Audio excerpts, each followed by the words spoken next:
Okay, now you're writing your results and analysis. This section, it kind of feels on the surface pretty straightforward and easy. You're just presenting your results. How hard could it be?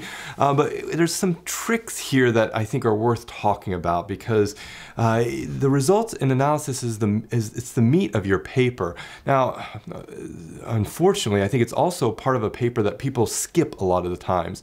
So if somebody's kind of doing a quick review of your paper, they might look at the introduction, right? They'll just get a general understanding for what you did, or even your abstract. They might only read your abstract, or they might read introduction and conclusion, or introduction, discussion, and conclusion, but they might skip over. A lot of times they skip over your results and analysis unless they're really trying to probe a specific thing that you've found, a specific finding that you've had. So in some ways, the results and analysis is relatively straightforward, but in other ways, I think we can pick it apart a little bit here. Now, there are huge differences in how results and analysis are presented, and those can be based on the methodology that you've chosen. It can be based on the discipline that you're working in. So take all of this with a grain of salt, and whatever you do, just go with what is appropriate for your methodology or your discipline. Because what I'm going to present here is more or less my experience writing a lot of qualitative research and a little bit of quantitative research, but not really in social science, science and technology studies. So it's not necessarily appropriate for across all disciplines or even across different methodologies. And it can also differ on the kinds of data that you've collected. So there are different ways of collecting data. There's different types of data that you can collect, and that might change how you present your results and how you present your analysis. One kind of key thing here is to start big and go small, just like in your literature review. Find the one key finding that you've discovered, your one key area that you want to showcase in your results and your analysis, and put that at the front. Right? Put that right in the reader's face, so that's the first thing they come to. And then as you go through your results and analysis section, give them a little bit more narrowly defined findings as you go forward. I think that's just a general rule that can be applied here in the results and analysis as well. Walk me through these findings. As a reviewer, what I want to see is not just that the author is just putting out, there's a whole bunch of knowledge, but you're really taking me step by step, taking me by the hand, step by step, and walking me through so that I understand what it is you have found. Now, this is really important for a reviewer who's not right there in the middle of the topic that you're investigating. Now, generally speaking, the topic that you're investigating is, you're going to be one of the only people in the world who have ever investigated that topic. And so what you want to do is make sure that you acknowledge and recognize that your expertise in this topic may be greater than the reviewer's expertise who is reviewing your topic. A reviewer's job is not to know everything that you know or know more than you know, but to evaluate the scientific quality of the piece of work that you've done. And if they don't understand your results or analysis because you're speaking in a way, or you've written it in a way that talks over their head or doesn't kind of take them by the hand and walk them through each section of the analysis, then you're going to lose the reviewer, and then they're going to ask you either to rewrite it, or they're going to start poking holes in it because they're going to see inconsistencies, or they might see errors where you thought, where in your head there are none.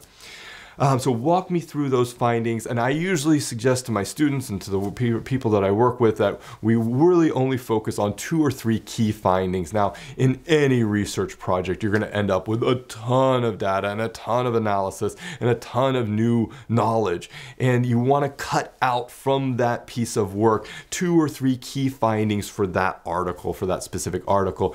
When articles start presenting 4, 5, 6, and 7 findings, at least I, as a reviewer, start to tune out or start to have a harder time understanding how all those findings fit together and how they apply to your specific area of inquiry. So focus in on 2 to 3 key findings that are interrelated, that again start from kind of the most important finding and then gradually take the reader through the different findings that you want them to know about. And I think the last piece of advice here is just, again, I've said it 1,000 times in these videos, contextualize your work. So contextualize the finding for the reader. Contextualize it in relation to your topic area, the specific area of inquiry that you're involved in.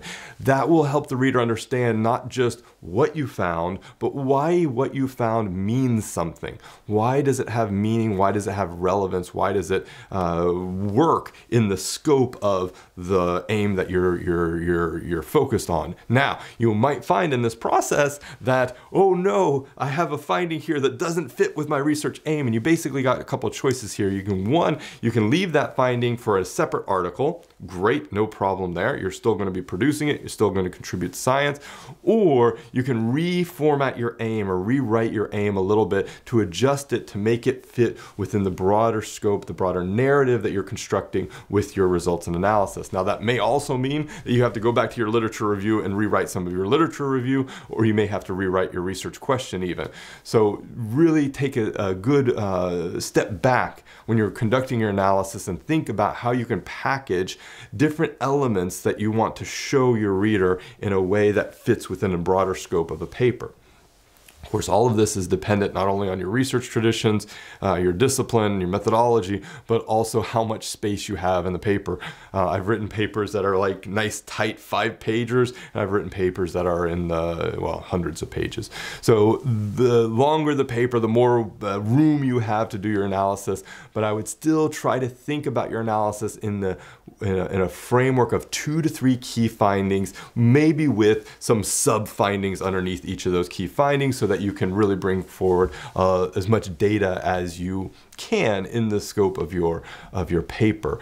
And usually I find that the results and analysis section, that's the bulk of the paper. So it might be up to half of the length of your paper, maybe a third of the length of your paper. So that's really an area where you need to devote a lot of attention, a lot of time to writing it, but also you need to kind of understand as a general framework for your overall writing that that's the meat of your paper. That's the most substance there. So 3 quick things here. 1, start big, go small, always. It's a good rule of thumb, but especially in your analysis, start from the biggest, most important key finding that you have found, and then take the reader through step by step. Really 2 to 3 key findings on a kind of abstract heading level is good, and then if you need, or if you have room for in your paper, some sub findings underneath each of those key findings, that's fine as well. And always, always, always contextualize for the reader. In every heading, you should have some sort of section, paragraph, couple of sentences that contextualize what does this finding mean in relation to your area of investigation.